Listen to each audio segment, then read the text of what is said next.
What Epictetus knew about freedom that you don't. The examined life, full script, 15 minutes. You, ancient Roman slave market at dawn, figures in chains, one figure among them with an unusually calm, unreadable expression.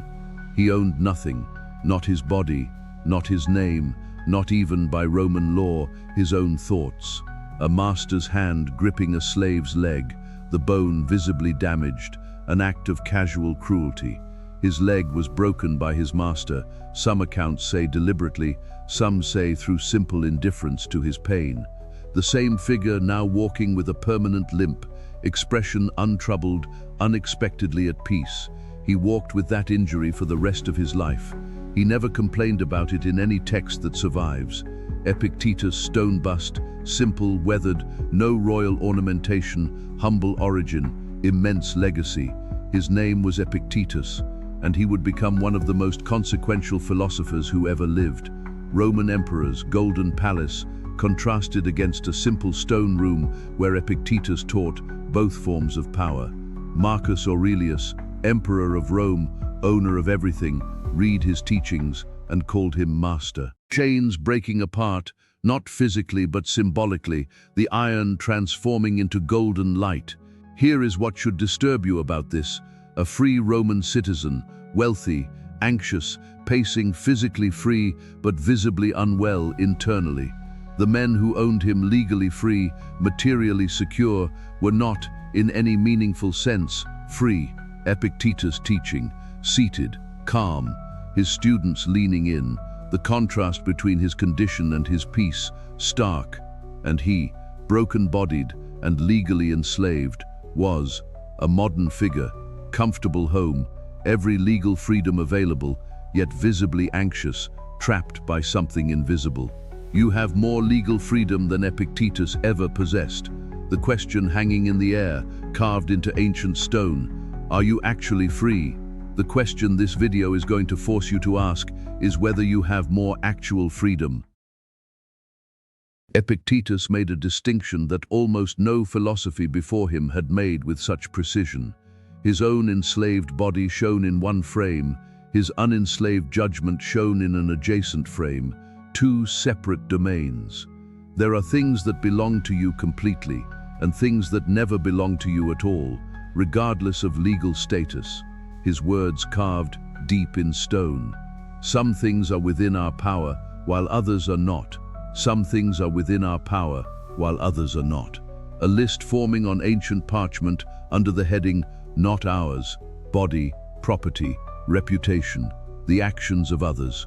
Not ours: our body, our property, our reputation, the actions and opinions of other people. A second list forming under the heading, ours: opinion, impulse, desire, aversion, the internal faculties alone. Ours, entirely, our own opinion, our own impulse, our own desire, our own aversion. A master controlling the slave's body completely, yet visibly unable to touch the slave's inner judgment at all.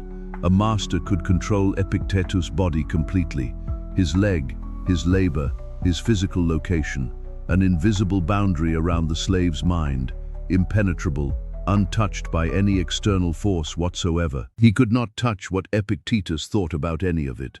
This invisible boundary contrasted with a modern person's mind, completely undefended, overrun by external opinion.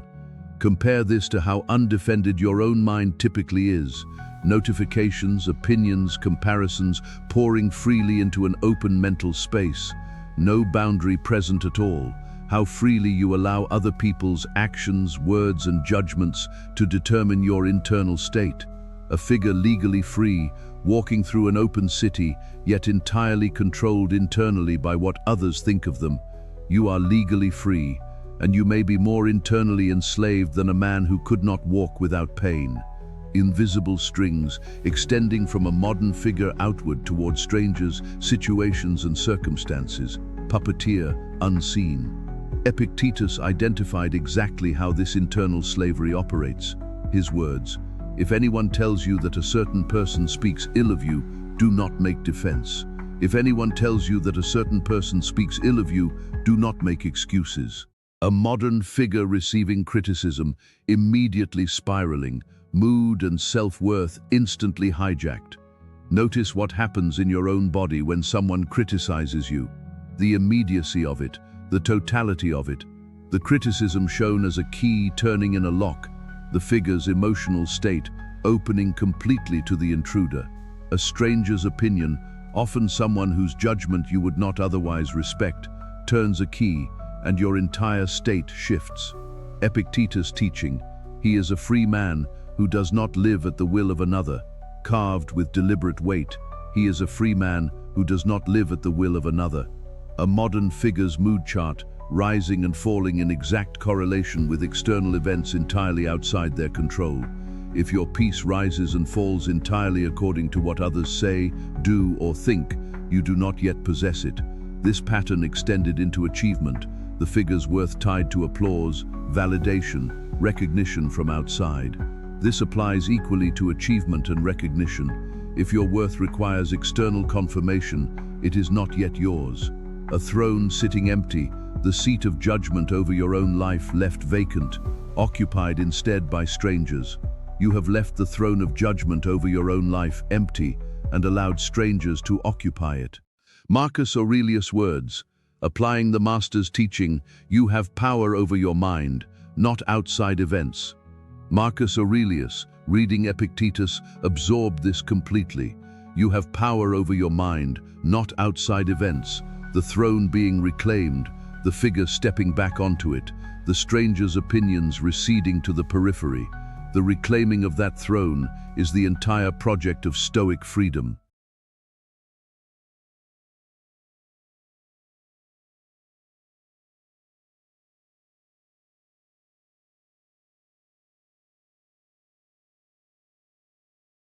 Epictetus, external circumstances offered the most extreme possible version of this dependency.